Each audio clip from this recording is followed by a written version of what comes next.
Ողջույն, այսօր փետրվարի 17-ն է, մի օր, որը պատմության օրացույցում թողել է թե հերոսական, թե մշակութային եւ թե խորհրդավոր հետքեր։ 1993 թվականի այսօրը հայկական ուժերը փառահեղ հաղթանակ տարան Մարտակերտի շրջանի Սարսանգի ջրամբարի եւ հարակից բարձունքների համար մղվող մարտերում։ Սա ռազմավարական կարևորագույն նշանակություն ունեցող գործողություն էր, որը բեկում մտցրեց պատերազմի ընթացքում։ 1600 թվականի հենց այս օրը Հռոմի ծաղիկների հրապարակում խարույկի վրա հրկիզվեց մեծ գիտնական եւ փիլիսոփա Ջորդանո Բրունոն։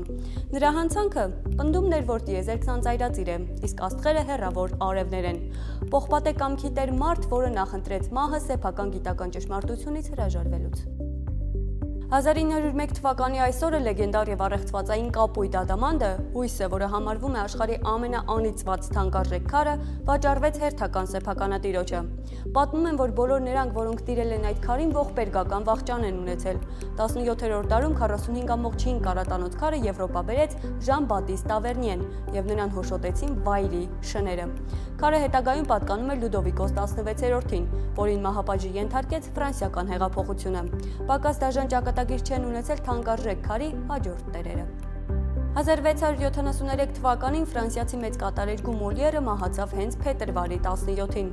Ամենաառեղծվածայինն այն է, որ նա ուշագնաց եղավ հենց բեմի վրա խաղալով իր երևակայական հիվանդը պիեսում։ Հանդիսատեսը կարծում էր, թե դա դերի մի մասն է եւ ծափահարում էր, մինչդեռ հանճարն այդ պահին հեռանում էր կյանքից։ 1962 թվականի այսօրը ստեղծվեց առաջին համակարգչային խաղը, այն գիտական աշխարհում համարվում է Space War-ը, որը ստեղծվեց մի IT լաբորատորիայում։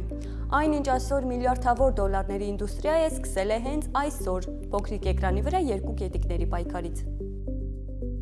Գիտեիք, որ փետրվարի 17-ը համարվում է նաև բարության դրսևորման համաշխարհային օր, այնպես որ պատմական իրադարձությունները հիշելուն զուգահեռ այսօր մի լավ գործ արեք կողքինի համար։